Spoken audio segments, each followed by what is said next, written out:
Hey guys, it's Jesse Caps again with Championship Power Poker. And like I said last episode, I'm going to talk about a tournament I played a couple days ago.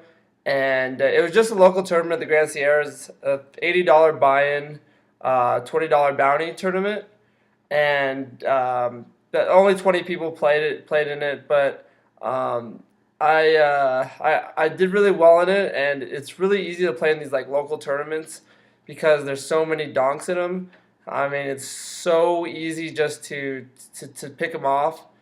Like in the tournament, at one point when we were at final 9 or 8 people, the blinds were less than 1,000, 2,000. I know that, and I had like 160,000, mainly due to one guy not believing me because they're idiots, and I had king deuce of spades in the on the button, and I min raised it, and the big blind called, and the flop comes king 3 5, yeah, king 3 5 with two spades. So I flop top pair and a flush draw, and he checks, and I bet about half the pot.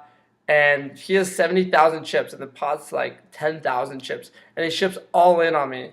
And I have top pair with the flush draw, and I couldn't possibly see what he just called my pre-flop raise with that, unless he flopped a set and he got lucky or two pair. But I mean, I still have outs. But we were the chip leaders. He had more than me, and so I called him, and the $160,000 pot, he had 3-4 offsuit with just a pair of threes. He was shocked that I had a king. He was like, "There's no way. I thought you were bluffing." And these idiots, I mean, even if he thinks he's bluffing, he can make a standard raise, and then I can go away if I'm bluffing, and if I ship, he could fold. So I pick up massive chips. I'm the chip leader, and then some bad luck happened to me, and I ended up I ended up staying in there until the final two people. And sure enough, the guy who I crippled, who had like 1,000 chips after I crippled him, came all the way back and was chip leader when we were heads up. And he and me out chipped like 4-1. I had about 40, 50,000, and he had over 200,000.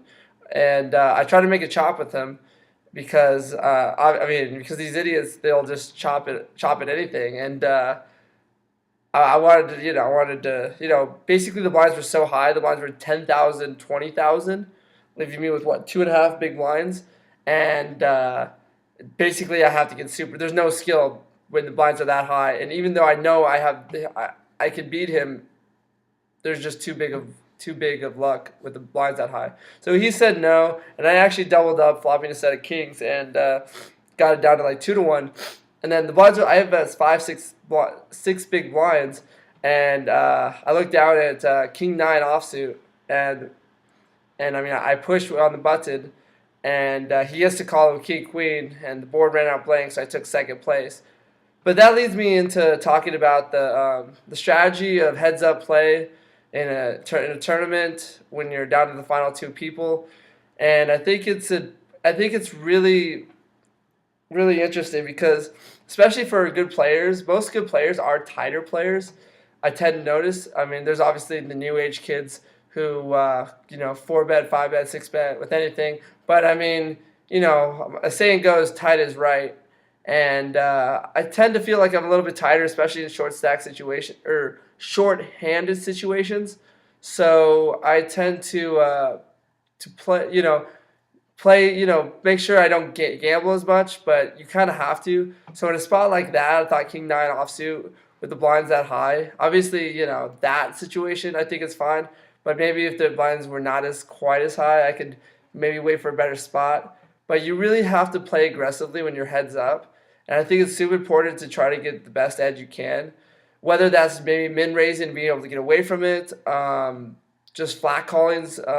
Sometimes you have to mix up your game. You can't fold your way down because the blinds when your heads up are usually too high. You can't just fold and wait for a big hand. But at the same time, the risk of playing loose is that, especially against a loose opponent, is that they're going to call you with a random hand and you're gambling. Even if you're 60-40, that's still, I mean, you still are risking, especially because the pay jumps from first to second are really high.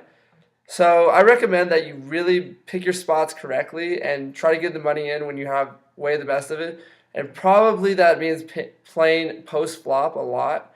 And I think it's important to min raise or raise 2.2 big blinds.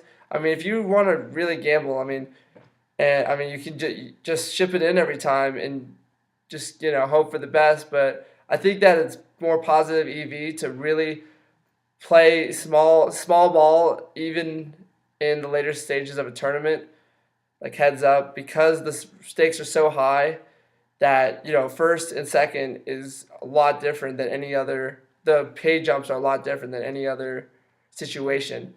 So if you make sure you pick up your spots, and then usually on the flop, a lot of players like with top pair, they'll just get it in.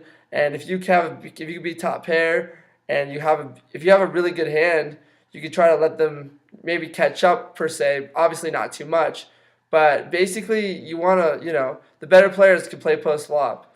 The worst players are the ones who are going to be betting 3 or more times the big blind pre-flop and trying to gamble more pre-flop, getting it in because one, they're tired, and two, they don't know how to play post flop. So hands like such as jacks or king queen or whatever, ace king, those hands for a lot of fish will just be like all in when stacks are 10 big blinds or less, especially in the smaller tournaments where you're not going to have 50 to 100 big blinds each going heads up.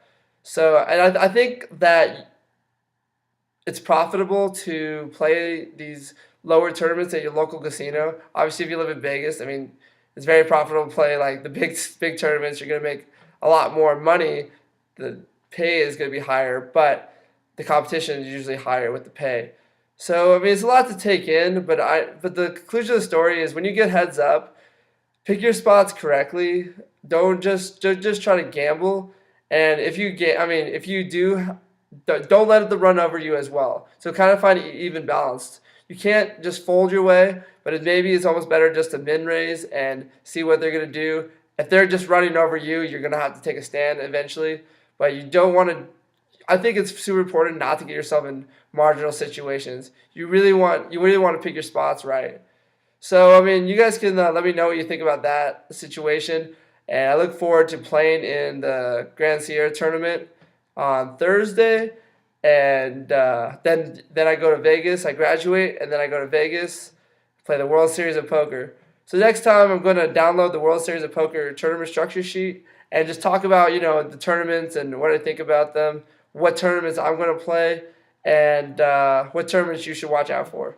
So thank you guys for watching, and I will see you guys next time.